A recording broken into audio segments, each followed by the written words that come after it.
Beleza, né, pessoal? Então, vamos iniciar aqui, tá? Então, mais uma vez, boa tarde a todos, né? Somos, em média, aí, acho que uns 24 alunos, né? Tem um quantitativo bem expressivo hoje, tá, pessoal? Então, vamos dar início à nossa aulazinha de hoje. Hoje é uma aula para a gente fechar esse conteúdo sobre componentes internos, né? Que a gente está vendo mais a fundo alguns componentes, tá? E aí, na próxima semana, a gente vai fazer uma praticazinha relativa a isso, tá ok? Vou ver se eu passo um TD ou se eu faço essa prática ou se eu faço os dois juntos, tá? No decorrer da semana a gente se complementa aí, tá? Para ver se dá certo. Mas entendam que esse TD, por isso que não teve atividade semana passada e também não vai ter hoje desse conteúdo, porque a gente vai cobrar ele no TDzinho que vai valer ponto para vocês, tá? Então, vocês terão um tempozinho para vocês estarem fazendo esse TD, vai ser um tempozinho um pouquinho reduzido, não vai ser que nem o outro, vai ser, por exemplo, se ficar para a próxima quinta-feira, vai ficar durante o momento da nossa aula, para vocês estarem confeccionando o TDzinho, respondendo lá no Forms, e aí vocês me enviam. Beleza? E aí já vai contabilizar mais uma nota para vocês. Ainda não finalizei a correção do último TD de vocês, certo? Corrigi só alguns, mas com fé em Deus a gente termina, né? E dá certo a gente corrigir esses TDs por completo. Beleza? Então, semana passada a gente viu uma parte de componentes internos, a gente viu principalmente alguns quesitos de placa-mãe, né? Espero que tenha ficado bem claro aí na cabecinha de vocês, né? Com relação aos componentes, às estruturas, os tipos, né? De placa-mãe. E hoje a gente vai trabalhar um pouco sobre memória, né? Algumas fontes de alimentação que nos remetem um pouquinho às placas-mães e também as placas de expansão, tá bom? Então, mais uma vez, a gente retorna com aquela frasezinha, né, de que nem só de processador vive um computador, certo? Então, vamos trabalhar um pouco esse dispositivo de memória, né? Então, as memórias, gente, elas são onde você vai armazenar, onde você vai guardar as informações. Felipe, mas existe só uma memória, né? Uma memória, aliás, uma memória não é uma coisa só, não, né? Existe mais de um tipo? Sim, existem diversos tipos de memórias, a gente vai ver que tem uma hierarquia de memórias, certo? Porque cada uma tem a sua funcionalidade, cada uma tem a sua especificidade, tá bom? Então, as memórias, né, são responsáveis... Não me recordo, viu, Paulo? Não estou me recordando se o Gerson me falou ou não. Mas depois você me fala, tá bom? Tá bom, tá bom. Tá ok? Então, as memórias, pessoal, são responsáveis por armazenar as informações produzidas, né, pelo uso normal do computador. Então, existem vários tipos de memórias, né, mas a gente pode classificar elas principalmente em dois tipos, né? Deixa eu pegar aqui minha canetinha. Canetinha de todos. Vou mudar a cor, eu vou pro verde. A minha memória principal, certo? E eu tenho memórias secundárias, tá? E aí, pessoal, se eu fosse perguntar para vocês, quem que vocês acham que seria a memória principal do computador? Vamos lá, quem que tem aí um palpite? Eu acho que seria a memória RAM. Também. Tá escrito aí na tela. Até porque é o que gera, o que é o principal para gerar o vídeo é a memória RAM, contando como memória, né?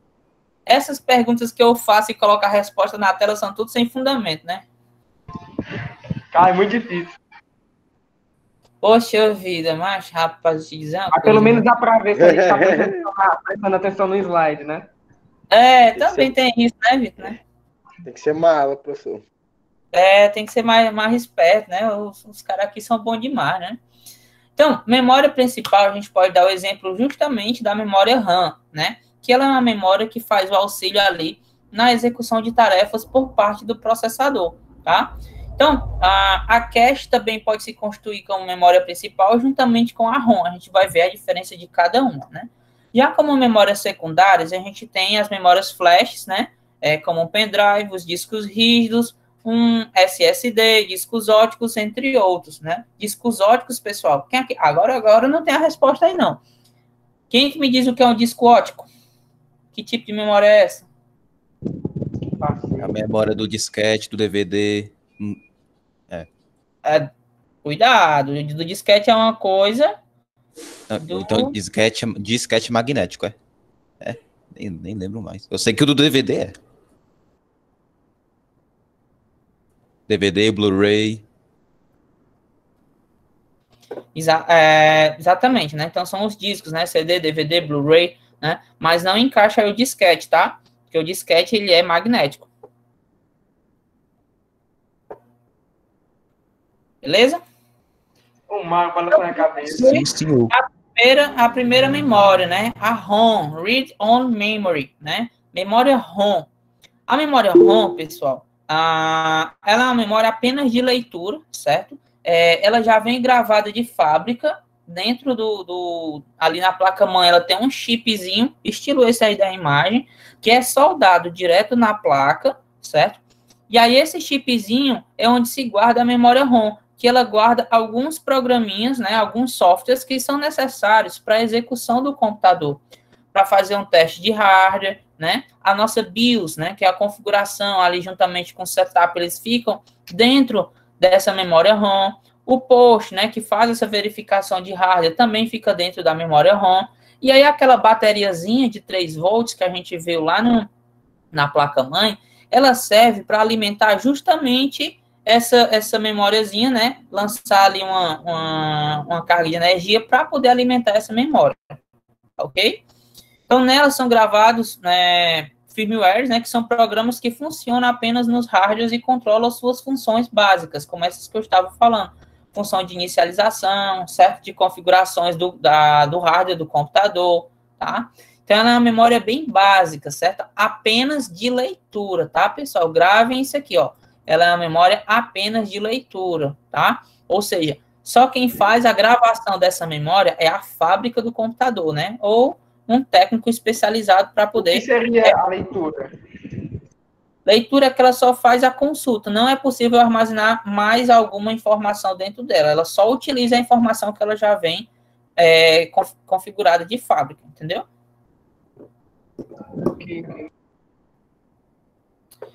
As memórias ROMs, né, elas são divididas em vários tipos com características diferentes, tá? Então, a gente vai ver aqui que a ROM, ela se divide um pouco mais, certo? Ela tem a Max ROM, né, que são os primeiros tipos de memória ROM, né, que vinham em pequenas instruções gravadas em circuitos integrados originais de fábrica, né? É isso que a gente está falando anteriormente, né? Comuns em calculadoras e jogos eletrônicos, tá? A próxima memória é a PROM, Programmable Read-Only Memory, né? Que são memórias ROMs que são programadas de fábrica e não podem ser alteradas, certo? Que são essas que vêm com algumas configurações do computador, certo? De inicialização, então elas não podem ser alteradas, tá bom? Depois a gente tem a EPROM, Eraser Programmable Read-Only Memory, né? É uma memória, né, também gravada nas fábricas de hardware, né? As memórias EPROM poderiam ser apagadas e reutilizadas pela própria fábrica utilizando a radiação ultravioleta. Então, aqui as EPROMs, elas são programáveis e reutilizáveis, mas somente pela fábrica, certo? Então, a fábrica, ela recupera essas memórias ROMs, né, até uma forma de economia para ela, e aí ela pode estar regravando as informações, mas somente a fábrica faz isso, tá? E tem a EEPROM, né, Electrical Eraser Programmable Read-Only Memory, né? Sua grande diferença para a EPROM, né, é que com o mesmo circuito funcionando, esta memória pode ser alterada eletricamente, certo? E aí, um exemplo dessas memórias, né, foi a introdução do pendrive. Porque é o seguinte, pessoal, esse tipo de memória é como se fosse um chipzinho, certo? É como se fosse um chip, né, um circuito integrado que recebe uma informação, tá? Umas podem ser regravadas pela fábrica, que é o caso da EPROM, tá? Outras não podem ser regravadas, certo? Porque elas já vêm programadas de fábrica, como a PROM, tá? E aí a gente tem a utilização das memórias flashes, né? As memórias flashes, né, elas são um tipo de EPROM. E essa memória flash, quando a gente fala, a gente está relacionando com o nosso pendrive, certo? Um dispositivo SSD, ele também trabalha com memória flash. ou cartão de memória, todos eles são memórias flash, tá? Ou seja, é um tipo de EPROM, tá? Então, ao pé da letra, gente, a gente tem que o nosso pendrive, certo? O nosso cartão de memória, ele é um tipo de memória ROM, porque ele é um tipo de memória flash, né? Então, consequentemente, ele também faz parte aí do grupo EEPROM e aí constitui-se uma memória ROM, né? Ele tem um acesso mais rápido, né? E tem um menor custo, né? Vocês sabem que em pendrive, hoje o custo de um pendrive é baixíssimo, de um cartão de memória também, tá? Só o SSD que é um pouquinho caro ainda, mas esses pendrives, né? E os cartões de memória, né? Eles têm um fácil acesso, né? Então, esse tipo de memória permite que seu conteúdo seja alterado constantemente e mantém seu conteúdo mesmo na ausência de energia, tá? Então, ele faz aí uma gravação, beleza? Mas é de forma elétrica, tá? Então, ele manda ali, que nada, macho, a gente encontra até de menos. Comprei o meu SSD, foi R$400. Mas quanto é SSD? É quanto memória? Depende, né? Quanto mais memória, mais caro. O meu eu comprei de Quanto foi o teu? 242 GB. Caralho! Pô, Só para rodar o sistema mesmo. E aí o armazenamento ficou no HD de 1 TB. Aí pronto, fica de boa. Tem a nuvem também. Roda aqui uma bala. mas queria ter um SSD, mas é tão bom. Demora 3 horas para ligar. Pois é. Utilizam-se memórias flashes, né, com a instalação de firmwares em circuitos integrados, certo? Justamente o caso da ROM lá, gravar aqueles programinhas, né? Algumas BIOS estão sendo gravadas em memória flash, além de dispositivos portáteis, como os cartões de memória, pendrives, PDAs, né, e vários outros dispositivos, tá? Então, as BIOS, elas estão saindo ali da ROM convencional, certo? E estão indo para memórias flashes, onde você pode atualizar a BIOS do seu computador, tá? Então, antigamente não se era possível fazer isso. Para se você fazer uma reprogramação de BIOS, era bem complicado, tá? E aí a BIOS é um sistema onde você controla todas as entradas e as saídas dos dispositivos do computador, né? O controle geral do hardware é feito pela BIOS, tá? Então, por isso que ela é importante ela ter esse processo de gravação por meio de memória flash.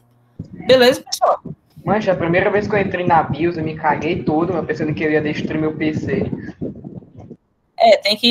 Tem que ter bastante cuidado mesmo, porque algumas alterações podem estar interferindo no funcionamento do computador, certo? Então, você tem que saber o que você está fazendo, tá?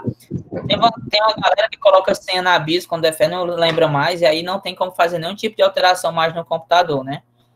Então, tem que ter muito... Aí tem que mandar pro cara de soldar a BIOS e regravar, ou trocar, né? Para baixar sistema operacional. Quando der tela azul no meu PC, eu já instalo a porra toda e começo de novo. É tudo gravado. Como é? Eu não entendi. Quando o meu computador dá tela azul, eu já apago tudo pela BIOS e já instalo o Windows que eu já tenho no meu pendrive. Ou vou no computador do meu irmão e baixo, coloco no pendrive. É problema de junta, cara. Já deu Junta tudo e joga fora. Junta tudo e joga fora, né? Compra outro. Já tenho tudo guardado, então não tenho nada de importante. Não, cara, eu te recomendo tu usar Linux para tu não ter esses problemas de tela azul. Ou então usa uma versão mais simples do Windows. Usa um Windows 7, sei lá, que também é muito bom. Me recomendaram, mas eu gosto mais do 10. Eu gosto de Ferrari, nem por isso eu tenho uma. Não, Felipe, mas o 7 descontinuou, né? Não, mas aí é outra coisa. A Apple, a Microsoft tirou... A Apple tirou... Sim, não tem mais atualizações, né? Não tem mais atualizações. Não tem, a Microsoft encerrou. Foi descontinuado, né? Entretanto, a gente tem máquinas que acabam não suportando o Windows 10, né? Por exemplo, Vitor, tua máquina tem o que de configuração? Como assim? Ela tem o quê? Intel, é o Intel Core 3, tem um HD de 500 GB. Só tem isso mesmo de importante. E quanto de RAM? RAM, 8 GB de RAM. 8 GB de RAM. Como é com a máquina dessa da tela azul no Windows? Já Alguma tem, coisa tá errada. Tá Verdade, baixando o vai jogo falar mesmo. pesado, hein, bichinho? Alguma coisa aí tá errada. Baixou o GTA V querendo rodar 60 FPS 4K e da tela azul. Uma vez eu baixei GTA V porque tava gratuito lá na Epic Games, aí deu pau mesmo. Eu acho, Tá que o tentando- problema, eu acho que o problema tá entre a tela e a cadeira, né, não? Não, fala isso não. Sem mexer. Bem acha. Tem alguma coisa aí, hein, Vitor? Nenhuma tá contra mim, velho. É, Não, presta mais não. Ai, Pois é, né? Pessoal, ficou compreendido isso aqui? Essa questão das memórias ROMs, né? Nosso bom e velho pendrive, ele constitui sua memória ROM, né? Ficou, né? Tranquilo, né? Podemos seguir, né? senhor. tranquilo, tranquilo. Então, ainda um pouco sobre as memórias flash, né? Ela, em suma, né, são as principais características da memória flash são: ela é uma memória não volátil, né? Não necessita de energia para manter as informações, tá? Agora, alguém me dá um exemplo de uma memória volátil. Memória RAM? Por quê? Eu não sei dizer o porquê, mas é uma memória RAM. Olha lá, alguém consegue me dizer o porquê que a memória RAM é uma memória volátil? Porque Porque a precisa memória RAM só Volátil vem funciona de volt, se o que PC quer estiver dizer que ligado. precisa de tensão para funcionar, né? Um de cada vez, por favor, que eu não entendi foi nada. Eu acho que a memória RAM só funciona se Precisa o de PC energia. estiver ligado. Precisa de Na verdade, energia a pra memória funcionar. RAM nem armazena dados. É verdade. A volatilidade está relacionada com essa capacidade de armazenar informações, certo? A memória RAM, com a ausência de energia, né, ela acaba por não armazenando nenhum tipo de informação. Então, quando a RAM está lotada, e aí e dá a famosa tela azul aí, dá um despejo de memória do Vitor aí, o que isso quer dizer? O Vitor lotou tanto os 8 GB de memória dele, que não tinha mais nenhum espaço para execução. E aí o computador, né, o sistema operacional, ele dá um despejo de memória, que é a chamada tela azul, certo?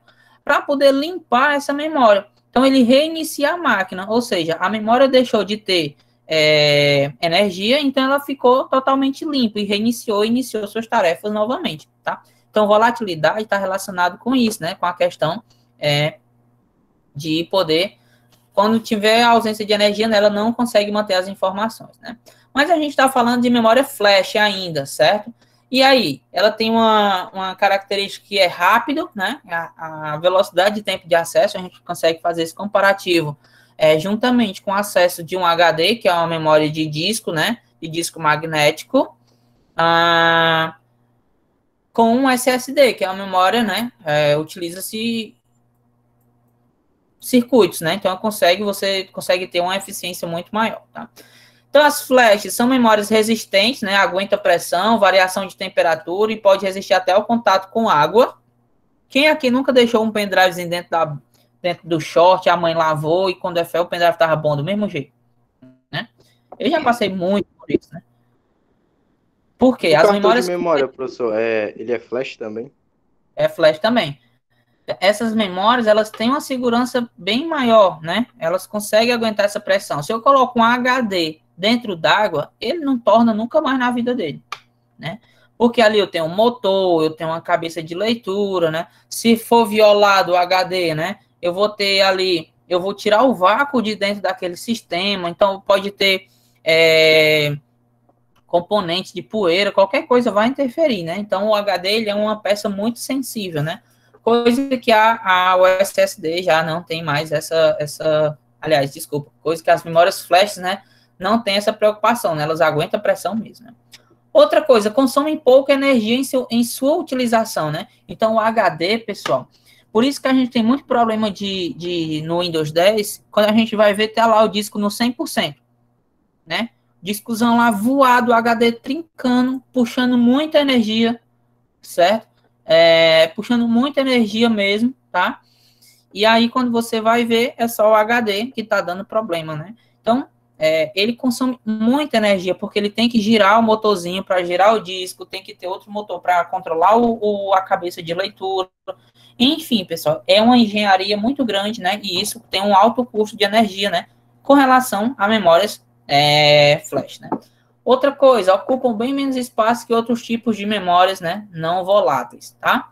Então, aqui, ó, tem uma economia de espaço, tem um consumo de energia reduzido, certo? Mais resistente, mais rápido. Então, as memórias flash, pessoal, elas são, ó, o futuro aí da nossa utilização de memória, né? Entre outras vias que a gente já trabalha bastante com nuvem, né? E aí a gente consegue ter essa viabilidade maior, tá? Beleza? Beleza, né? Professor, tipo assim, é verdade o fato que, tipo assim, HD, ele é bom porque ele consegue gravar, apagar e gravar mais do que um SSD. Tipo, um SSD é igual uma bateria, tem uma vida útil. A pessoa pode gravar e desgravar menos vezes que um HD. É verdade isso aí?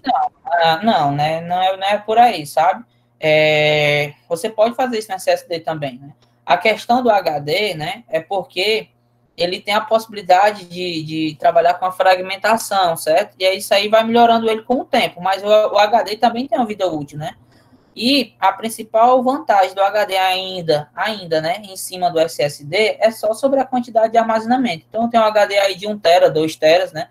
Enquanto os meus SSDs ainda não chegam, né, aí a esse nível, né? Estão chegando agora aos 512, né, gigas aí, eu falo comercialmente, tá, pessoal? Vamos agora para falar um pouco sobre memória RAM, beleza? Bora, partiu. Bora. De boa aí, Marcela, tudo tranquilo? Marcela?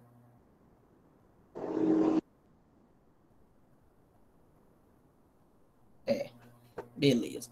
Tá.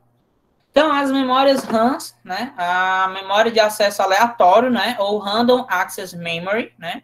É a memória principal, na verdade, né? E permite, né, a leitura e a escrita de programas em execução, né? E informações úteis ao sistema operacional enquanto ele estiver ligado, tá? Então, esse tipo de memória, ele é essencial, né? Tanto é que se a gente tirar a memória RAM, o computador liga ou não? Não, liga não. Exatamente, né? Se eu remover a memória RAM, né, o computador não liga e dá uns bips aí contínuos informando a ausência da memória RAM, né? Porque ela é essencial na execução do computador em geral, tá? E se eu tirar o processador, ele liga ou não? Tirar o quê? Se tirar o quê? O processador, ele liga ou não? Tirar o quê? Processador? A lógica Não, que não. Liga não. É, né? E se eu tirar o HD, ele liga ou não? Liga. Não. Liga sim. Então não vai iniciar sistema porque não tem onde ele pegar sistema, mas liga. Deixa eu ouvir o vídeo. Acha que é o... É porque como não tem nenhum armazenamento, pra mim ele não liga. Alguém mais?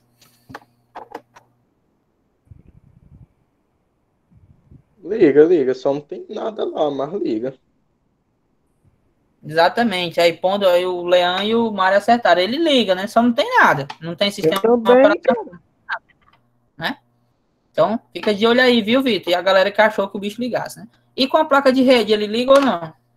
Sem a placa de rede. Liga, claro, lógico. O computador só não vai ligar se não tiver nem fonte, nem processador, nem placa-mãe, nem memória. O resto pode faltar que liga. O resto é... O resto é resto. Fiquem atentos aí nisso aí, viu? Quanto maior for a quantidade de memória RAM, melhor será o seu desempenho, visto que o acesso é muito rápido e o processador requisita constantemente seu espaço. Quando cheia, o processador passa a utilizar recurso de memória virtual, tá? Então, aqui eu já tenho a definição de memória RAM e a definição de memória virtual, tá?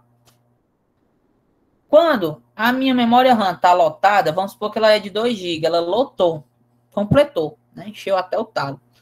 O que acontece, né, nessa situação? Das duas, uma. Ou ele dá um despejo de memória, né, como o computador do Vitor aí, ou então ele trabalha com memória virtual. O que é a memória virtual? Ele pega ou diz o seguinte, o HD, cara, me arranje aí um espacinho de memória, certo? só para utilizar aqui, para me guardar isso aqui, para eu não ter que desligar o computador, entendeu? Então, ela pede emprestado ao HD para poder se safar de uma execução de alto grau, tá? Entendido? Quando isso não é possível, não está configurado, acontece um despejo de memória, ou então fica lá com aquela nossa boa e velha rodinha lá, fazendo um círculozinho lá. Ah, professor, achei por causa disso que o meu computador nunca deu tela azul. Teve uma vez que eu tava aqui usando, tá aqui, deu 100%, encheu todinho, mas não deu tela azul. Aos poucos ele foi destravando, ele foi parando de travar. Memória virtual, tá? Ele pega um pedacinho do HD para poder escapar ali, desafogar, tirar a corda do pescoço, né? Esse negócio aí de memória virtual, eu não sabia não. Como é? Nem eu. Eu não sabia não, esse negócio de memória virtual, mano, tô sabendo agora. Acontece. Ei, professor, possa ser também, porque aqui no gerenciador de tarefa aparece assim, eu tenho 6 GB, aparece 6.9. Essa memória é do HD que já tá ali, é o que ele tem do HD? Não, ela não aparece ali não, ali você tem uma quantidade instalada, no caso... É porque ele diz assim, não, você tem 6 GB, mas na hora que ele vai, aí tem uma aba dizendo assim, confirmado, aí do confirmado tá lá, 6.9. Não tem que ver o que é isso aí, né? Porque geralmente no Windows ele aparece um pouco menos do que tu tem instalado. Por exemplo, se tu tem 4 GB, ele aparece assim, 3.75, 3.85 de memória utilizável. Utilizável, não tá dizendo que tá utilizando, tá? Tem que ver o que é isso aí direitinho ao certo, né? Antigamente tinha até umas práticas, a galera pegava uns pendrives, né? Tinha uma forma de configurar e transformar pendrive em memória RAM. Gambiarra. Ainda tem. Tenta fazer. Eu detonei o porra do meu pendrive, só que aí depois fui backup. Não funcionou direito. Uma vez eu fiz um overclock no notebook que o bicho... Porque assim, né? O que é o overclock, né? Você sabe que o processador ele funciona só uma certa porcentagem da sua usabilidade, né? Vamos supor que ele utiliza só 10% do seu processamento, né? Aí eu fui, né? Curiosamente, né? Peguei um computador não meu, né? Claro, de uma instituição pública do governo do estado do Ceará. E aí fui lá e fiz um overclock, né? Aí, infelizmente, torrou a memória RAM todinha, queimou, Vala, deu um boost, acabou. O meu aqui, ele é 2.3, aí ele vai até 2.9, ele tá no overclock? Eu fiz ao vivo, o vídeo tava tudo em vendo lá e eu torrando lá o computador. Quem sabe faz ao vivo, né, mano? Quem sabe faz ao vivo. Cara, em outra situação, teve um momento em que eu fui testar uma fonte de alimentação, né? Aí eu fiz um jumpzinho na fonte de alimentação e disse assim, meu querido, pode ligar na tomada aí. Aí o caboclinho foi lá e ligou, né? Não apareceu nada. Eu, rapaz, tá muito errado, era pra ter dado um papo do tamanho do mundo aqui. Aí eu fui olhar, não, o jump tá certo, liga aí de novo. Aí ele foi, cara, esse bichinho só faltou correr louco, viu? Porque deu um papo tão grande, saiu uma fumaça branca e esses outros alunos tudo eu também, olha, professor, aconteceu comigo também. O professor querendo trollar os de boa, né? Os alunos morrendo, matar os alunos, mano. Caralho, mancho. Eu gosto de queimar umas fontes na frente dos alunos, né? Pra galera achar legal. Não, falou, velho. É da hora, sai fumaça, sai tudo, fumaça branca, parece aquela... Não, Felipe, quando voltar às aulas, nós arrumamos umas fontes pra não ficar aí queimando na frente dos outros. Tem umas guardadas pra gente torrar lá, viu? Porra, isso é bom. Se for dentro da sala, acabou, vai dar é ruim, viu? Vamos torrar e... asfixiado com fumaça. Então, vamos continuar aqui, né? A velocidade de memória RAM, ela é medida em Hertz, né? Hertz, gente, é toda medida de frequência, tá? Então, toda frequência de usabilidade é medida em Hertz, né? No caso, ela é medida em megahertz, né? Que é a multiplicação pelo dígito 6 ainda em relação com o Hertz, né? Que é a quantidade de blocos de dados que podem ser transferidos por segundo, né? Então, vamos supor que geralmente eu tenho memórias RAM de 1800 megahertz, né? Então, ela consegue transferir aqui, né? Se a gente for transformar de mega para hertz, né? A gente adicionar aqui mais alguns zeros, certo? Então, eu vou estar transmitindo aí, Eu acho que é mais 3 zeros, se eu não me engano, tá? 3, 6, né? Eu vou estar transmitindo 1.800.000.000 de bits aí por segundo, certo? Só que aí a gente tem todo um cálculozinho mais específico sobre isso, né? Mas aí, entendam que a memória RAM, né, ela é calculada em Hertz, tá? As primeiras memórias a serem fabricadas foram as SIM, S-I-M, né? Single Inline Memory Module, né? Então, módulo de memória simples em linha, tá? Então, seus primeiros modelos, né, eram conectados diretamente na placa-mãe, né, e em seguida elas foram fabricadas em pentes de memória. Então, antigamente, a memória RAM, ela vinha soldada direto na placa, né? E aí a galera percebeu que dava para fazer um update, que dava para ir trocando, né? Porque muitas vezes perceberam que, às vezes, ela queimava, né? Então, eles resolveram mudar e colocaram, né, para trabalhar com pentes de memória, né? Então, quando você for comprar uma memória RAM, né, você diz o seguinte, olha, eu quero um pente de memória de 4 GB, né? Que é o termo correto. Possuíam apenas uma via de contato com a placa-mãe, né? Mesmo elas apresentando contato dos dois lados do pente, né? Então, com os dois tipos diferentes, né? A de 30 pinos e a de 72 pinos, né? Diferenciando principalmente a quantidade de memória, né? De 256K para 16 MB, né? E a de 30 de 1 MB para 128 MB.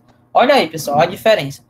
Hoje a gente tem 128 GB em um cartão de memória, né, que a gente coloca no telefone, certo? Então, a miserabilidade de memória que a gente tinha antigamente, né? Então, eu cheguei a utilizar a memória RAM de 256 MB ainda, né? De 512, né? Já estava partindo para os gigas, né? Que aí, hoje, comercialmente, a gente tem memórias de giga para frente, né? Após as SIM, né, foram desenvolvidos dois tipos de memórias, né, a SDR e a DDR, né. A SDR, ela é Single Data Rate, certo? E a DDR, Double Data Rate, né, que é o dobro da SDR, né. Então, entre a SDR, né, mais conhecida foi a DIN, né. Então, aqui a gente já tem a SIM, que a gente viu anteriormente, e agora a gente tem a DIN, que tem como limitação apenas uma leitura por ciclo, né? Que acaba sendo bem mais limitada, né? E aí ela tem uma variação de velocidade, né? Na época se media em megahertz ainda, certo? Ela foi sincronizada, né, com o processador, né? Não precisava esperar a entrega dos seus dados ao processador como seus antecessores, né? Então, aqui já teve uma evolução. Mas eu quero chegar no ponto, né, onde a gente trabalha diretamente já com as DDRs, né? Antes disso, a gente vê aqui, ó. Observem, gente, que uma memória RAM, ela é identificada por essa cavozinha que a gente tem aqui bem no meio dela, certo? Então, por exemplo, essa memória aqui foi uma das primeiras, certo? Ela era soldada diretamente na placa-mãe. Já as SIMs, né, essas aqui, elas já eram memórias, né, que vinham fora, né. Essas memórias são tão raras de a gente encontrar, tá? São bem legais de colecionar, né? Tem uma galera que gosta de colecionar memória RAM, né? Mas essa daqui, ela é bem rara, tá? Tem até uma historinha que eu tenho sobre a memória dessa, mas depois eu conto para vocês, tá? Tem a DIN também, né? Que já foi a evolução, né? No caso aqui, a DIN, ela é um tipo de SDR, né? Single Date Rate, né? E aí, pessoal, a gente chega nas aplicações da DDR, certo? Que é Double Date Rate, né? Então, após o surgimento, né, da DDR, oferecendo uma velocidade de acesso praticamente o dobro da SDR, né? Sem aumentar o preço final, tudo isso por meio de uma dupla taxa de transferência, tá? Então, atualmente existem 3 tipos de DDR, né? A1, A2 e A3. Na verdade, A1 caiu em desuso, A2 acabou-se. Então, a gente tem 3 e DDR4 aí sendo utilizadas no mercado. Já existe aí a construção da DDR5, né? Não sei ao certo se ela já está no mercado, então, efetivamente, quanto a DDR4, tá? Então, o que diferencia esses modelos de memórias, né, é a taxa de transferência de dados, né? Aquela que é medida em hertz, né? No caso, em megahertz, tá? Além das diferenças físicas no barramento, que é a cavazinha que a gente tem, ó, a gente consegue definir uma DDR, uma DDR2, uma DDR3, uma DDR4 por essa cavazinha, né? Também chamada de sulco, né? mas eu acho melhor chamar de cava, né? Se eu for chamar de suco, confunde vocês, eu pensar que é suco. Que todas essas memórias apresentam, né? Notem na figura, que mostra aqui, né? A SDR, ela possui 2 sucos, enquanto a DDR apresenta somente um, né? Então, aqui, ó, a minha SDR tem um e tem 2 cavazinhas, né? Já a DDR, ela tem apenas um, né? E aqui a gente consegue ver a principal diferença entre as DDRs, né? Então, por exemplo, na minha DDR1, né? A primeira aqui, supondo aqui que a gente tem essas memórias de tamanho médio de 13 centímetros e meio, né? Aqui com 7,3 centímetros em média, a gente vai ter essa cavazinha, né? Então, ela vai ter uma partezinha mais à direita, né? Então, tem uma parte maior, né? Essa daqui é uma parte maior e tem uma partezinha menor aqui à direita, tá? A DDR2, em comparativo com a DDR, ela praticamente é no mesmo lugar, né? Só que ela afastou um pouquinho mais para cá. E observem que aqui, ó, ela tem essa ausência de contatos bem próxima do sulcozinho aqui, né? E do outro lado também tem, tá? Enquanto na DDR ela só tinha de um lado, na ausência desse contato. Na DDR3, certo? Ela já veio mais para o lado esquerdo, né? Aí uma medida de 5,5 centímetros, tá? E ela não tem mais essa ausência de contatos aqui perto do sulco, tá? Então, observem que essa partezinha amarela são os contatos, tá? Então, quando a memória RAM, né, dá problema, né, ou ela tá suja, né, uma das aplicações é você ir lá e fazer uma limpeza nesses contatos, né? Então, o que você faz, né? Vocês pegam a memória RAMzinha de vocês, tá? Aqui, ó, bonitinha, certo? E aí você vai fazer a limpezazinha aqui dela do contato, né, ó? Você faz a limpezazinha aqui do contato, tá? Dos dois lados, tá? E aí você retorna ela para dentro do computador, tá bom? Então, como diferenciar esses tipos de memória é só fazer uma observação quanto ao sulco, né? Como eu falei anteriormente, só se for as máquinas muito velhas para estar utilizando DDR ainda, o que eu acho que não tem mais. No mínimo, de máquinas velhas, a gente tem utilizando DDR2. DDR3 é a que está no momento, né? E existem máquinas, computadores um pouco mais novos, né? Principalmente notebooks que utilizam DDR3, tá? E 4. Tá? Então é o seguinte, pessoal, ó. Aqui a gente tem uma memóriazinha RAM. Pronto. A gente tem uma memóriazinha RAM de notebook, certo? Observem que a única diferença é o tamanho dela. Enquanto eu tenho a memória RAM de computador convencional, ela é quase que o dobro desse tamanho. Tá? Então, a ideia, pessoal, é praticamente, aliás, é a mesma. O que muda é só o tamanho dessas memórias. Mas pelo notebook, como é que a gente ia diferenciar a DTR pelo notebook? Da mesma forma, né? Todas elas têm um sulcozinho, certo? Ó, se vocês forem observar, deixa eu ver se dá para vocês observar. Dá para ver.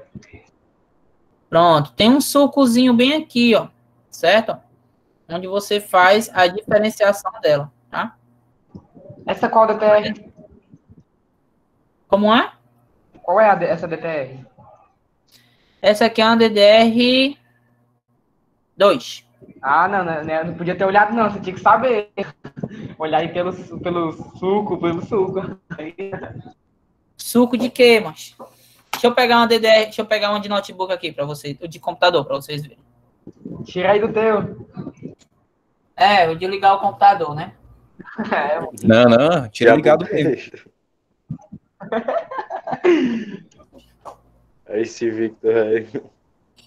Vocês querem falar tudo, né? Ei, Vitor, essa daí é DTR2, é? A outra de notebook? DTR2. Isso é uma dor, tem. Deixa eu ver se eu consigo diferenciar. Deixa eu ver se a gente consegue. Ei, professor, só uma dor. Ei, professor, o que é que tá aparecendo na tela, hein? DTR3 esse aí. Ó, aqui, ó. Vocês estão vendo eu ou a projeção? Você. Pronto. Aqui eu estou mostrando Não, DTR2. a diferença de tamanho, certo? Então, aqui eu tenho uma memória de computador e eu tenho uma memóriazinha de notebook, certo? Entendido? É pequenininho. Então, a gente tem... Observem sempre o jeito correto de você pegar na memória, ó, sempre nas extremidades, nunca pegar assim, ó, tá? Nunca pegar. Danificou. Você sempre pega assim, tá? E assim, tá? Nunca peguem no contato, ou então, porque a mão da gente tem energia eletrostática, tá? Então, o que acontece? Você pode ocasionar um dano aí num capacitor, num transistor, né? Que tem na memória, tá? Ou em qualquer dispositivo. Beleza? Beleza. De boaças. E aí, gente, a gente chega numa memória em que a gente não consegue pegar nela, né? Porque ela é física e não é física pra gente, tá? São as memórias cache. Quem aí sabe o que é uma memória cache? Eu sei que cache é aquela memória que fica no celular, quando a gente usa muito aplicativo. Vocês usam muito... É uma memória temporária? Componentes internos, com processador ou disco rígido. É uma memória temporária, professor? Temporária, assim... Na verdade, a memória cache, ela é a memória mais rápida do computador, porque ela é a que fica mais próxima da galera que faz a execução, que no caso é a CPU, né? Então, a memória cache, ela fica ali juntamente com os registradores dentro do processador, né? Então, é um tipo de memória que vem implantada, né, em grande parte de componentes internos, né, de computador, como no processador tem memória cache, no disco rígido tem memória cache, na placa-mãe tem memória cache, no navegador da gente tem memória cache. Então, ela é um tipo de memória que ela guarda os últimos registros para executar melhor no próximo. Um exemplo, né? Quando você vai acessar um site a primeira vez, no navegador, você bota lá www.uol.com.br. Ele demora uma quantidade X de tempo para poder carregar. Quando você vai acessar ele novamente, ele já carrega mais rápido. Quem já percebeu isso? Aconteceu agora, professor. O computador, só que ele tinha desligado. Eu peguei, liguei ele, abri o Chrome e bufo, já tava abrindo na mesma hora quase. Ele não tava minimizado, não, ele tava fechado mesmo. Ele pegou, quem é responsável por isso é a memória cache, né? Porque ela guarda pequenas informações referentes àquele acesso, ou as últimas instruções, ou as instruções mais executadas lá dentro do processador, para poder facilitar, né, aí na execução posterior, né? Então, a sua função é intermediar o armazenamento das informações mais importantes produzidas e recebidas de um dispositivo. Então, bem mais rápida do que a RAM, ó, muito mais rápida, né? Antes de sua implementação, era comum as instruções do processador ficarem esperando para entrar na memória RAM, né? Isso fazia com que a memória RAM lotasse muito rápido, né? Ó, e causava lentidão no sistema ou até mesmo o famoso travamento. Então, com a memória cache, as instruções mais utilizadas passaram a ser gravadas nela e não na RAM. Então, eu vou liberando espaço. Poxa, eu tenho uma instrução bem pequenininha, que eu utilizo ela N vezes por dia. Eu vou deixar ela aqui mais perto de mim, não precisa mandar lá para a RAM, né? Ou seja, eu não loto a RAM com uma situação como essa, tá? E aí eu já posso executar diretamente daqui. Beleza? Isso. Justamente, né? Então, podemos usar como exemplo a aplicação da memória cache, um HD e um processador, né? Tudo que o braço de leitura do disco rígido lê, né, é aquele que constantemente é utilizado, né? Então, por exemplo, se você usa o Word direto ou o navegador direto, já vai buscar no HD mais rapidamente. Então, o HD precisa ter um cache para poder fazer essa procura mais rápida, né? E retorna mais rápido. O processador está constantemente realizando cálculos e instruções, né? Então, vários destes cálculos se repetem e, em vez de realizar aquele mesmo cálculo sempre solicitado, o processador guardará na sua memória cache a instrução daquele cálculo específico, assim sucessivamente, tá? Então, as máquinas, os processadores mais novos, né, com a tecnologia mais novas, eles já vêm com essas informações dentro da memória cache, né? Um exemplo é os processadores da Intel, né, da nona geração, né, os cores de nona geração. Você não precisa mais, ao formatar um computador, instalar licença, certo? Por quê? Se você compra a licença de uma máquina, do Windows, por exemplo, né, ela não vem mais setada junto ao sistema operacional, ela vem setada diretamente no processador. Então, você pode apagar, instalar, colocar e botar de novo o Windows, né, que ele já vai ativar automaticamente. Isso com processadores Core, né, i3, i5 e i7 de nona geração. A partir da nona geração, isso já se é possível. Beleza? Professor, por isso que quando quando eu ia formatar computador, aí, tipo assim, a pessoa tem o pendrive, né? Aí tem computador que ele pede para escolher a versão, né? Windows 10 Pro, Home. Aham. Aí eu peguei e fui formatar, e tem computador que eu vou formatar, e ele não pede, ele seleciona automaticamente uma versão do... Justamente. Por quê? Porque ele já tem setado ali no seu processador, tá? Então já tem ali configurado. Mas no meu caso, não era computador com nona geração, não. Era um computador ali com UEFI. Aí ele já fazia isso. Ah, pode ser algum resquício de alguma instalação, né? Alguma coisa do tipo, né? Ou até mesmo uma versão do sistema operacional, ou até uma configuração de BIOS, né? Tudo pode acontecer. Mas esses processadores de nona geração acontece muito isso, tá? Essa questão da licença, né? Mas claro, se você compra a licença original, né? A gente está falando do processo de licenciamento, não de instalação, beleza? Você sabe que o Windows é pago, né? Tem muita gente que acaba esquecendo isso, né? Aí você tem que comprar o Windows. Eu não, eu pego, ver aqui, ó, ativador, pronto. Ele engana o Windows, pronto, ativado. Faça assim, ele e o Office. Beleza, né? Beleza. Perfeito. Tu trabalhando, por exemplo, tu vai trabalhar no Tribunal Superior Eleitoral, lá em Fortaleza. Aliás, Tribunal Regional Eleitoral, lá em Fortaleza. Aí tu é o técnico do laboratório e tem 2 máquinas com problema, precisam ser formatadas. Aí tu faz o seguinte, eu não vou comprar o Windows não, eu vou instalar piratão aqui. Aí tu vai, instala o Windows e coloca o bom e velho ativador, né? Não estou dizendo que eu não faça isso, eu utilizo ativadores, né? Mas estou falando de instituições públicas, né? Aí tu chega lá, né? Alguns dias depois, tu recebe uma bela e linda notificação da Microsoft dizendo que 2 computadores do Tribunal Regional Eleitoral do Ceará estão com Windows pirata e vão sofrer um processo, né? Por direitos... Porra, já... por direitos Eu já ia me lascando. Não, mas eu já sabia disso. Não, mas nesse caso aí, né, tem que comprar, né? Tem muito o que fazer, não. Aí, ó, o que é que você faz? Você dá uma ligadinha pro chefe e diz o seguinte, cara, tem 2 máquinas precisando de Windows aqui. O que é que a gente faz? Compre a licença aí, compre a licença do Office, do Windows e de um antivírus, da Kaspersky. Pronto, manda pra cá. Aí sim, aí você pode trabalhar. Não, depois se embora, já 600 conto. Os nossos computadores lá do colégio são vagas? Por isso que algumas instituições, né, por isso que algumas instituições, elas utilizam muito Linux, porque não precisa comprar licença, né.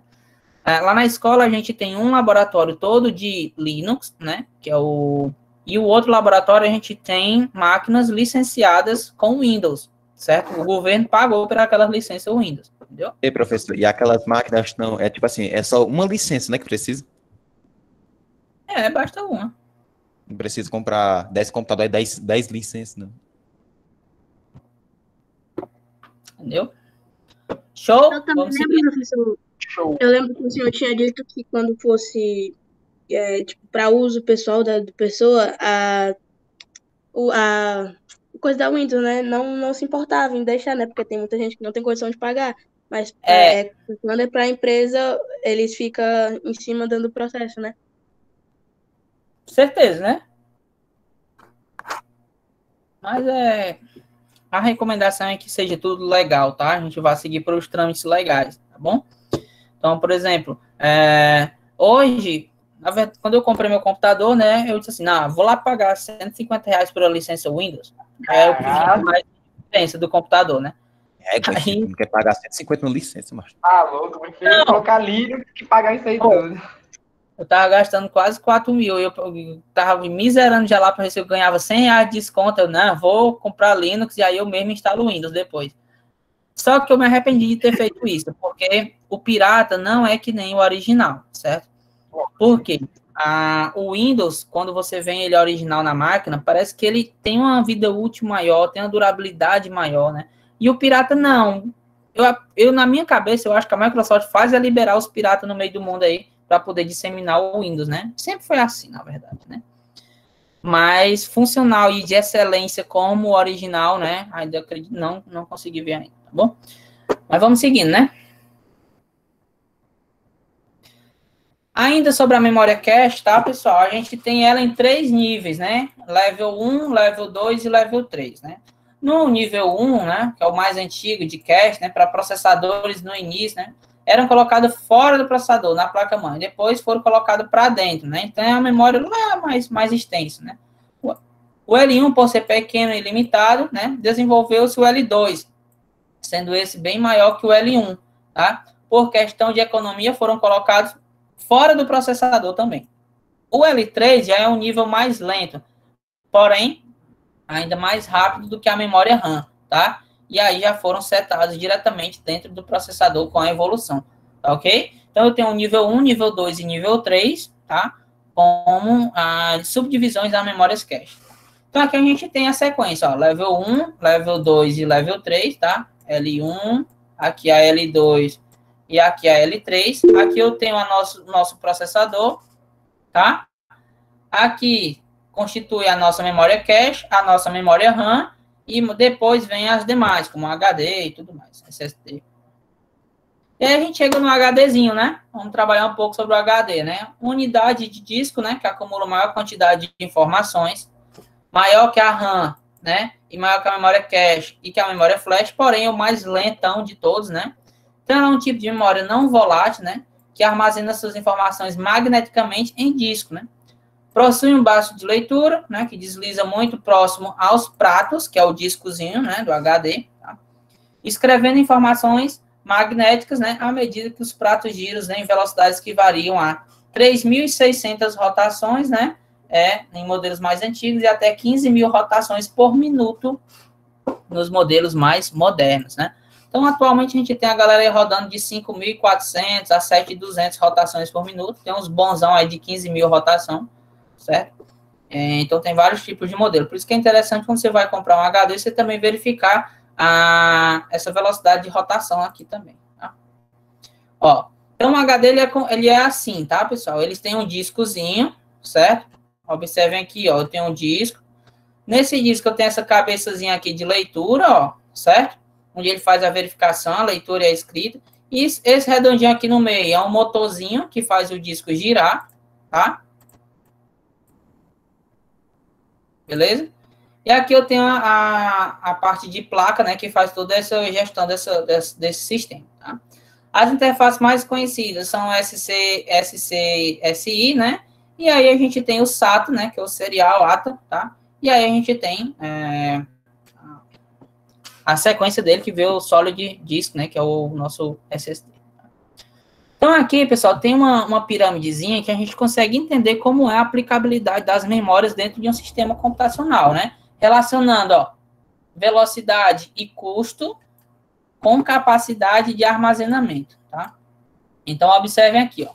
Os registradores dentro da CPU é o que estão lá mais em cima, né? Depois dos registradores, a gente vem com a memória cache do nível 1, nível 2 e nível 3, né? Depois, a gente tem a RAM, com memória física e memória virtual, né? Que eu posso bem estar transformando em memória virtual. Eu tenho também os tipos de dispositivos de armazenamento, aqui mais embaixo, né? Então, quanto mais embaixo, maior eu tenho a capacidade de armazenamento, certo? E mais barato ele é. Quanto mais em cima, mais veloz é o acesso e mais caro fica essas memórias, tá? Entendido? E aqui eu tenho as fontes de entrada, né? Teclado, mouse, mídia removível, blá, blá, blá.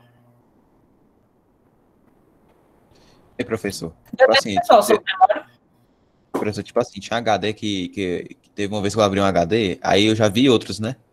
Aí tem HD que tem 2 discos, um embaixo do outro. Aí tem uns que é só um. Isso aí é o quê? É por causa da capacidade, para baratear. Na verdade, ele coloca... VRAM é a memória virtual, a memória RAM virtualizada, tá? Essa questão aí, o Mário, são os pratos, né? Na verdade, o disco ele pode ser chamado de prato também. Então, a cabeça de leitura ela pode ler tanto em cima, né? Como embaixo no outro prato. Então, é como se eu tivesse mais um disco de armazenamento. No caso, ele é um HD um pouco mais robusto, né? Tu abriu ele, foi, Mário? Foi. Não, na minha vida toda eu já abri, assim, isso aí foi no notebook. Teve um que eu abri, um da Samsung, muito antigo. Aí ele era ele era 80 GB. Aí quando eu abri ele, era só um. Aí eu tinha um da Toshiba aqui, 200 GB. Aí eu peguei, ele tava dando pau já. Aí eu peguei e abri ele. Aí era 2 discos. Já, era 2 pratos. Existe mesmo esses HDs, né? E aí a gente chega na memória, na fonte de alimentação, tá, pessoal? A fonte de alimentação, ela é um dos componentes internos bem importantes aí no processo do nosso computador. Por quê? Sem alimentação nada funciona, né? E aí 90% dos problemas, né, estão relacionados à fonte de alimentação, tá? Então, é a primeira coisa que leva a bordoada logo é a fonte de alimentação. Então, verifiquem, se vocês pegarem um computador defeituoso, um notebook defeituoso, verifiquem o processo de alimentação dele, ver se está correto, né? Depois vocês dão sequência nas próximas verificações, né? Então, tem como principal função a transformação de uma corrente elétrica alternada, que é a que vem da nossa tomadazinha, né, de 220 volts, certo? Em uma corrente elétrica contínua, que é o que é necessário para o nosso computador, né? Geralmente, o nosso computador desktop, ele funciona em média com tensões de 12 volts, né? Já os notebooks, eles têm uma variação. Tem os que funcionam com 19.4, tem os que funcionam com 19.2, certo? Com 15.1, já viram também, certo? Mas, entendam que a fonte de alimentação, né, ou o carregador do notebook, como a gente chama, né, ele serve também para isso, para transformar, na verdade, ele serve justamente para isso, para transformar a corrente alternada, que vem da energia elétrica, né, da nossa casa, da tomada, em uma corrente contínua, né, contínua porque não sofre nenhum tipo de alteração, ela tem que se manter em 19.4 constantemente, porque senão o computador dá problema, né. As tensões, né, mais utilizadas por esses componentes eletrônicos dos nossos computadores, desktops, né, são 3.3 volts, 5 volts, 12 volts negativos, certo? Então, vocês também têm essa questão da polaridade, tá? Mas as principais tensões são essas, 12, 5 e 3.3, tá? Dentro de uma fonte, existem 4 componentes elétricos, né, que entendendo cada um deles, você poderá ter a ideia mais completa de sua função, tá? Então, eu tenho um transformador de força, tá, pessoal, dentro de uma fonte de alimentação, onde a principal função, né, é aumentar e reduzir a tensão, se entra 110, se entra 220, é aquela chavezinha que fica atrás da fonte de alimentação, né. Então, é muito comum, era muito comum, né, hoje em dia, porque as fontes são todas bivolts, né, não tem mais esse problema. Mas, antigamente, a gente tinha que se ligar muito quando a gente ia dar manutenção no computador. Se a chave dele estava em 220 ou 110. Aí tinha uma galera que ia mexer nos computadores, ligava 110, aí colocava a chave no 110 e ligava na tomada no 220, queimava tudo. É justamente isso que a gente faz para torrar umas fontezinhas, né, para dar uns papoquinhos legal, né? Circuito retificador, né, corrige o sinal de uma corrente alternada em uma corrente contínua, certo? Filtro capacitivo transforma uma corrente contínua, né, que varia em uma corrente contínua que tem uma menor variação de tensão, certo? Ou seja, eu tenho aí a busca pela estabilidade da tensão dentro desse sistema, beleza? E eu tenho um reguladorzinho de tensão, né? A sua função básica é prevenir a queima de componentes internos, né? De um computador mantendo a tensão de saída, né? Dentro dos limites aceitos pelo sistema. Tem um outro componente que eu acabei não colocando aí, que é o fusível, né? Quem aqui sabe qual é a função de um fusível? Tipo assim, quando a corrente... Ele tem uma tensão certa, uma amperagem certa para passar. Se passar disso, para não queimar o resto do componente, aí o fusível, ele é um fiozinho, né, que tem dentro dele. Aí se passar mais do que deveria, pá, ele papoca no meio, que é para não passar energia mais do que o coisado, e não queimar os componentes. Exatamente, né? O fusível é como se fosse um firewall, uma barreira, né? Se vem uma tensão mais alta, ele, vou me sacrificar pelo computador. E aí o fusível queima e aparta um fiozinho. Geralmente um fusível é um fiozinho, né, conectado, e aí ele aparta para poder prevenir o restante do sistema, certo? Fusível, pessoal, ele é utilizado muito em diversas situações, né? Carros, os veículos são carregados de fusíveis justamente para isso, certo? A casa da gente, né, por exemplo, tem fusíveis, certo? O próprio disjuntor, né, ele tem uma ação parecida com a de um fusível, né? O disjuntor da casa da gente, tá? Então tem diversos equipamentos que utilizam essa ideia de fusível. O pessoal tá tranquilo até aqui, tá de boas? Sim, senhor. Tá bem grande, mas tá indo bom, tá assim. De boaça. De boaça, né? As fontes de alimentação, a gente já conversou previamente sobre ela, né? Sobre os chips, né? Então, antigamente, a gente tinha a fonte de alimentação AT, onde a gente utilizava esses dois conectores que a gente viu lá na placa-mãe, né? Quantos pinos tinha ele mesmo, hein? Como é, professor? Quantos pinos tinham os conectores AT? Não sei se era 20. Não. 12. 6 em cada, era? Era. Muito bem. Certo? Depois a gente teve as fontes ATX, né? Com a utilização do conector único, né? Então tem a ATX 12 volts, né? 12 volts 2X, né? Para atender a demanda de energia de placas gráficas, como a PCI Express, né? As fontes foram atualizadas e o conector de placa-mãe passou a ter 24 pinos, e esse conectorzinho aqui auxiliar de 4 pinos, né? E ele serve para alimentar placas gráficas, tá? Depois, com a evolução, teve o EPS 12 volts, né? Que é um modelo de fonte, né, utilizado em servidores de baixo custo. Então, olha aí, as fontes elas vão variando de acordo com os dispositivos, né? Com as placas-mãe, com o servidor. Então, eu pego uma fonte de um computador normal, vai dar no computador do servidor? Possivelmente não, certo? Tem aí a utilização delas, né? E aí também seguindo os padrões de tipagem de placas-mães, né? BTX e TX, certo? Aí a ATX, que é Extended da ATX, certo? Mas esse conector de EPS aqui, né? Ele é muito utilizado mesmo para servidores, tá?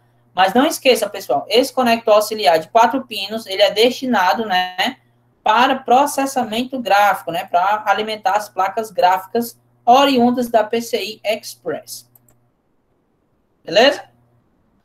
E aí a gente chega aqui no finalzinho com as placas de expansão, né? Também conhecidas como placas off-board, né? Eu tenho expansão de conexões USBs, eu tenho extensão de placas de som, de wireless, né? Por exemplo, um desktop para pegar Wi-Fi, certo? Essas placas de som são muito utilizadas naqueles dispositivos, naqueles lugares, né? Aquelas gravadoras, certo?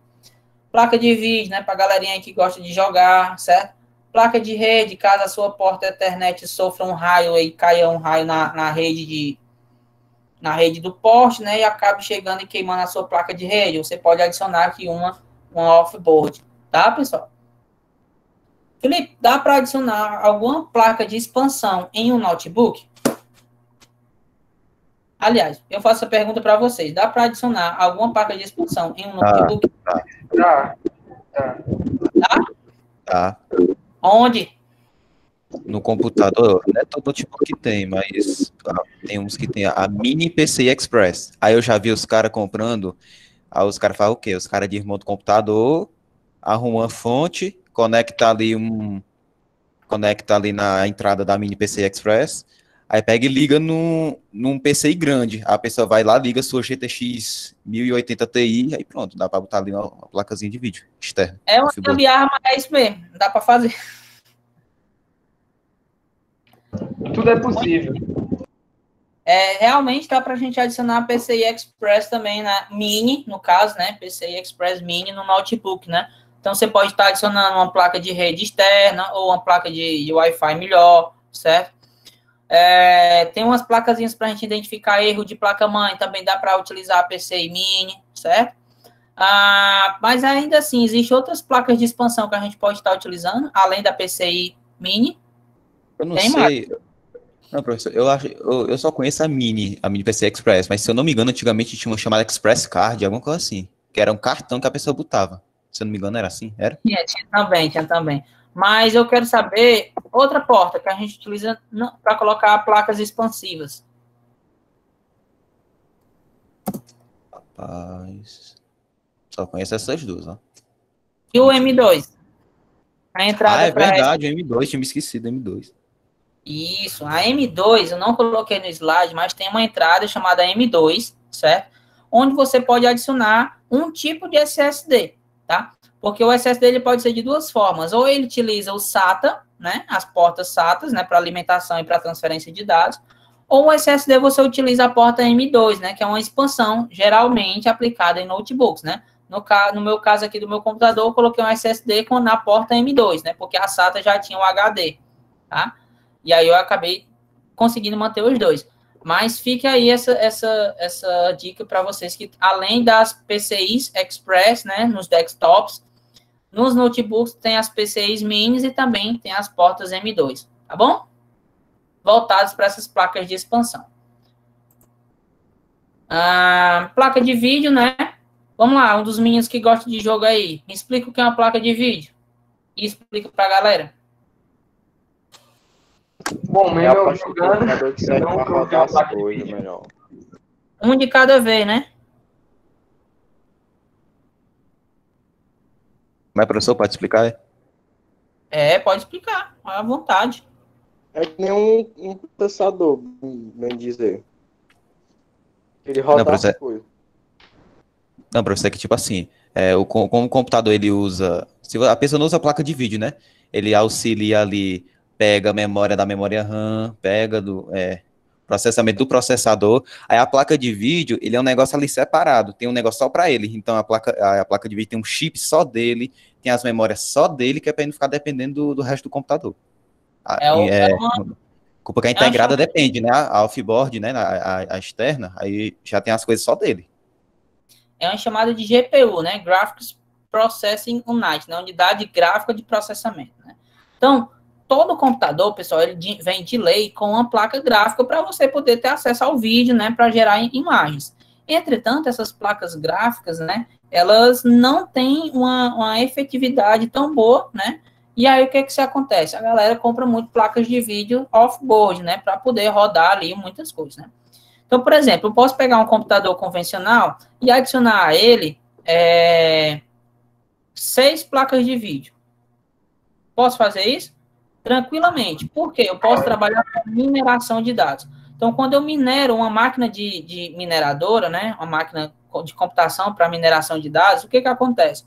Ela tem essas GPUs trabalhando exclusivamente para isso, tá? Então, o processamento grande está nas placas de vídeo. O processador fica ali de boa, só recebendo o resultado do processamento, tá? Então, por isso que elas são bem interessantes, as placas de vídeo, não só para jogar, tá, pessoal? Ela não serve só para jogar, não. Serve para você rodar aplicações em alto nível, como um AutoCAD profissional, certo? Como um renderizador de vídeo, certo? A galera que trabalha produzindo vídeo, certo? Também utiliza muita placa de vídeo, né? O pessoal que trabalha profissionalmente, né? Não é a galera que faz e edita um vídeo no celular e depois joga no YouTube, certo? É o pessoal que trabalha mesmo com edição pesada de vídeo, né? Para poder jogar em demais segmentos aí, tá? Fazer stream também é necessário, certo? Se você quiser fazer uma transmissão aí do seu joguinho do Free Fire, né? Utiliza uma placa de vídeo para poder transmitir, né? Você pega do teu telefone, né? Vai jogando aí, transmite para o computador, e o computador utiliza uma placa de vídeo para poder retransmitir, né? E fazer essa configuração. Dá para fazer tranquilamente. Placas de som, né? São mais utilizadas para estúdios de gravação, certo? E só. Beleza, pessoal? Então, aqui eu coloquei poucas placas de expansão, né? Mas a gente já conhece basicamente as funcionalidades de todas, certo? E aí, o que a gente tinha para ver hoje era isso, tá, pessoal? Vou só fechar aqui a apresentação, né? Professor, se o senhor poderia me recomendar um computador? Opa, vamos lá, aqui.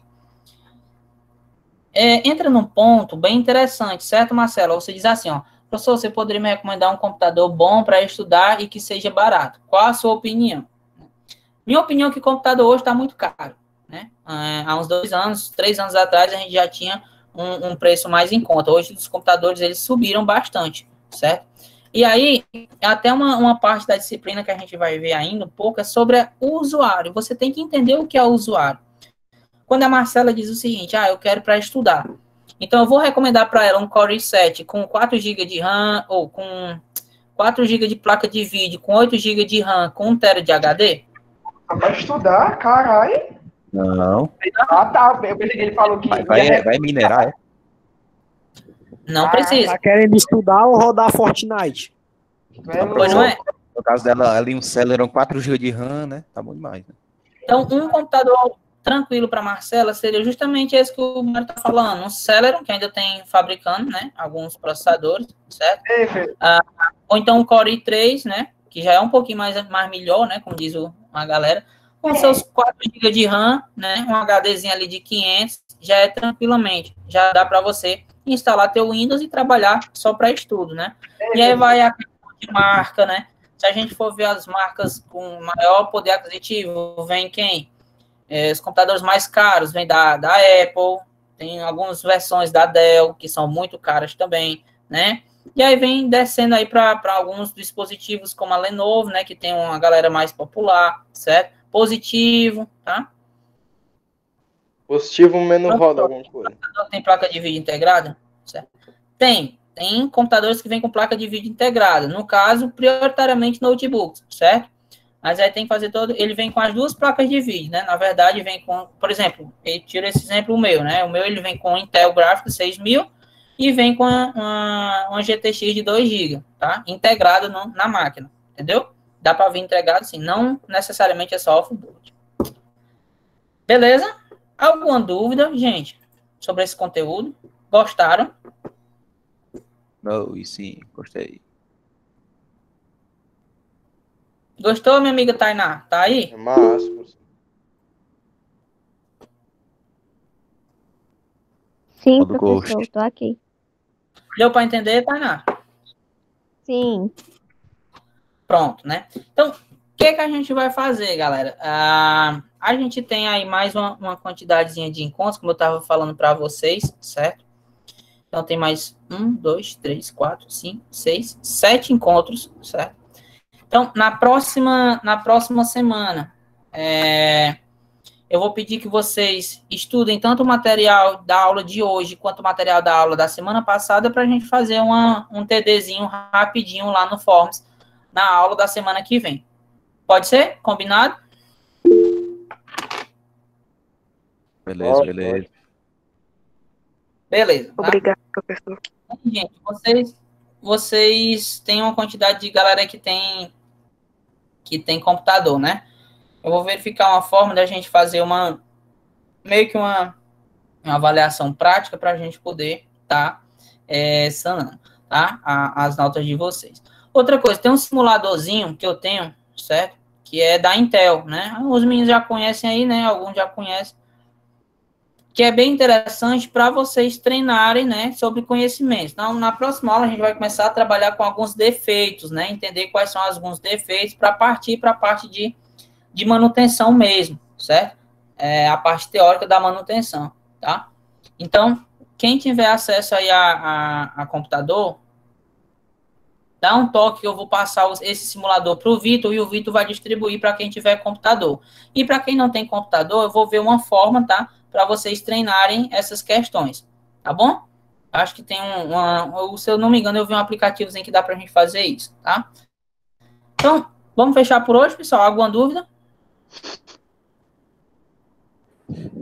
Professor, você vai ensinar, tipo assim, os bip da placa-mãe, vai? Quando vai, né? Quando dá algum pau, ela apita. Que é uma coisa que eu não sei. Quantos bip que ela dá? Aí, dá 3 bip desse jeito, de tal jeito, ela quer dizer isso.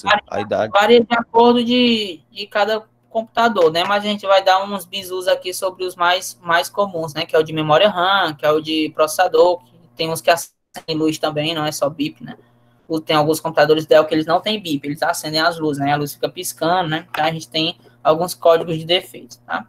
Então, pessoal, vou finalizar a gravação aqui, aí a gente vai fazer a chamada para poder a gente finalizar por hoje. Beleza? Mais alguma dúvida mesmo? Não, né? Oh. Beleza.